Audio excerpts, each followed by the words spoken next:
Hello, loves. Hello, hello. It's Hills here from the Blue Flame Apothecary. How are we all doing? I know this energy is a lot. It's a lot. It's a lot. It's beautiful and it's discombobulating, and there's so much light pouring in on us right now that it can feel a little bit overwhelming. I can say for myself that sometimes there's this almost fluttering happening with my eyelids where I can barely keep my eyelids open. It's just so much information coming in. I am in a beautiful grid location on the central coast of California, and this is where I will be for our Scorpio New Moon. This Scorpio New Moon, which is happening on Monday, the 13th, is powerful. It is not the most powerful point of this month, which is actually the 17th, but it is very powerful.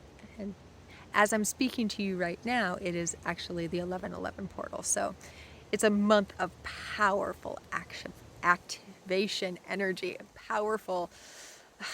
It's profound.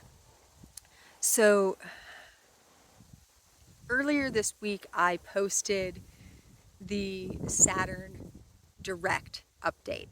And in that, I mentioned that, oh, I'll have a longer update for us for the new moon coming up. And then, as so often happens, the universe shifted things.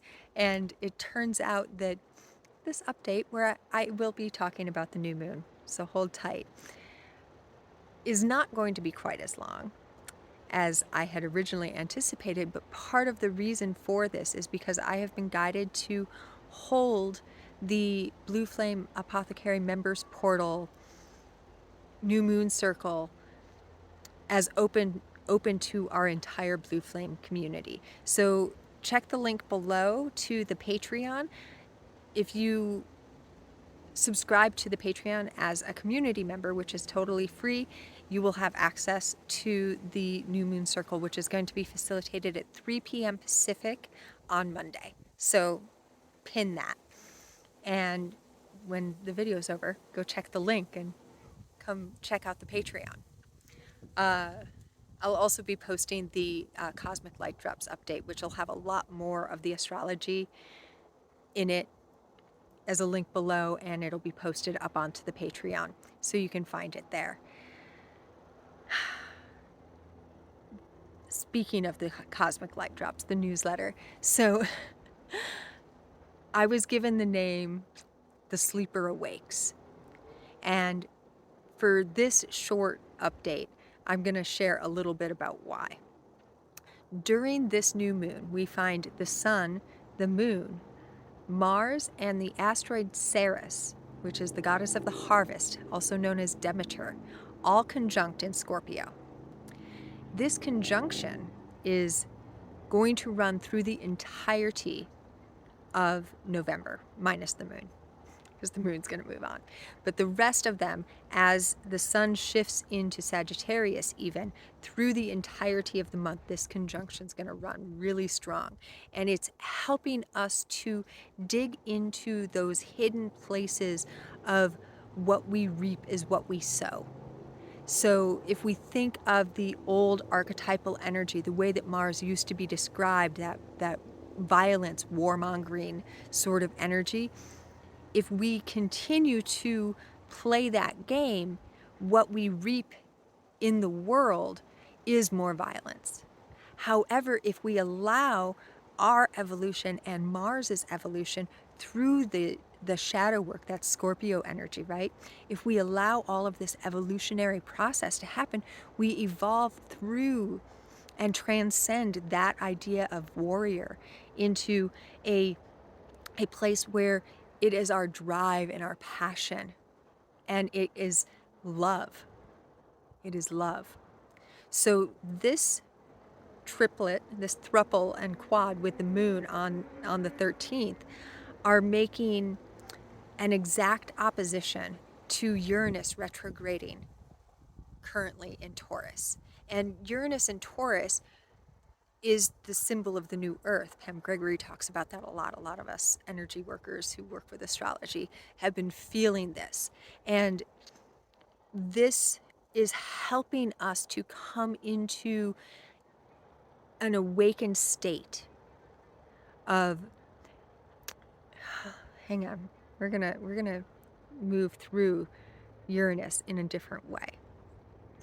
Part of this whole process of this month is evolving into new ways of doing and seeing and thinking about things, imagining new things. And this quad with the new moon and the sun and Mars and Ceres are also exactly trine to Neptune at the end degrees of Pisces. Neptune has been in that long square with the galactic center, bringing new ideas, new ways of being, new ways of thinking, and new imaginings, new dreams to the surface. And so through this new moon, I keep moving the camera because I'm seeing funny shadows on my face. I'm sitting outside right now in this beautiful place. Through this trine with Neptune, we are being gifted a connection to the higher heart, to dreaming from a new place, to allowing our heart to guide us through the subconscious realms of Scorpio, through our dreams. And through that, Neptune in sextile to Uranus with the moon, the sun, Mars, and Ceres opposite, we are awakening a new capacity. We are awakening a new state of being, of human evolution. We are awakening new Earth.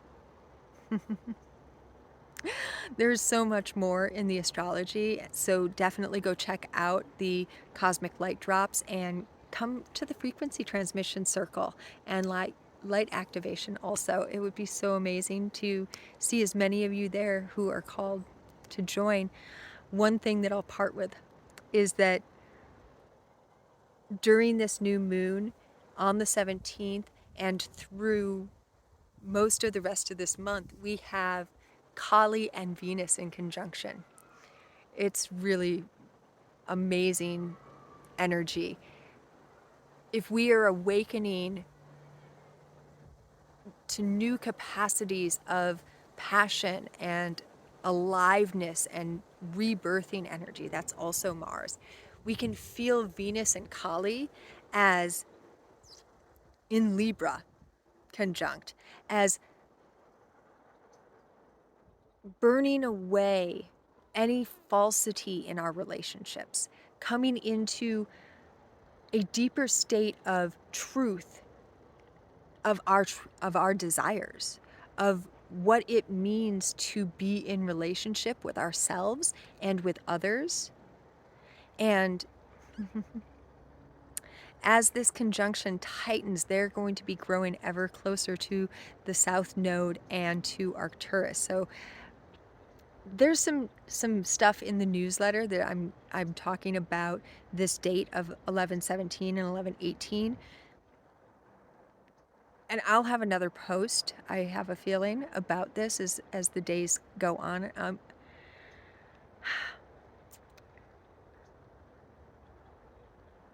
I just want you to pin 11/17 in your hat right now. Like, just make a little note in your heart space that that is a really powerful day for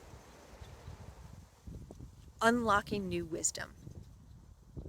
Unlocking new wisdom. Ancient and new.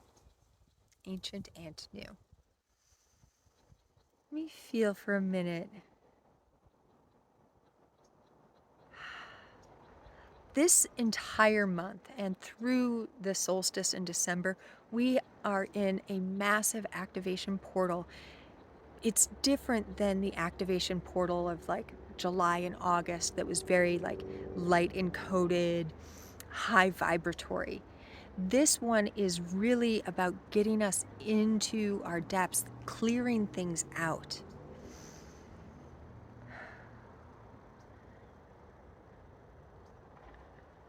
Pallas Athena is at the end of Libra right now and is making an exact square to Pluto in Capricorn. So there's a lot of like all the old stories, the gunk that's in there about the way that we've facilitated and that we've worked in the world.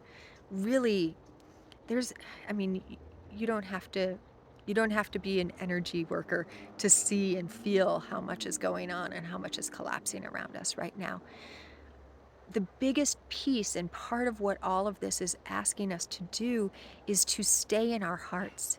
In the Saturn update, I shared the Glinda bubble and finding ways to expand your light, to go into your heart more often, to breathe from that place, to breathe, to remember to breathe, to remember to breathe into your heart and to feel that, to feel the love. When we talk about the new earth and we talk about this evolutionary process, what we're actually doing is fine-tuning the love frequency in our beings. That's what it's all about. We're fine-tuning the frequency of love. So I'm kind of loving that I have all of these amazing shadows all over my face as I'm sharing this video, because part of this fine-tuning is this beautiful, powerful, potent shadow work that we're all engaged in on whatever level, whether consciously or not. And the more we can bring it to consciousness, the brighter the light that shines. New moons, they're about birthing more light onto the world, coming through that density, through that darkness, through that void space, and coming back into lightness. Every new moon could be seen as a symbol of the dark night of the soul journey and returning. So much love, so much love. And yeah, check the links below, and I'll try and have another update between now and Monday, but for now, check the links below and come on over to the Patreon, because there's a lot of other good stuff in there. It's not all behind the paywall, so come check it out. So much, as always, in all ways, through, from, and beyond the all dimensions. Love, love, love, love, love.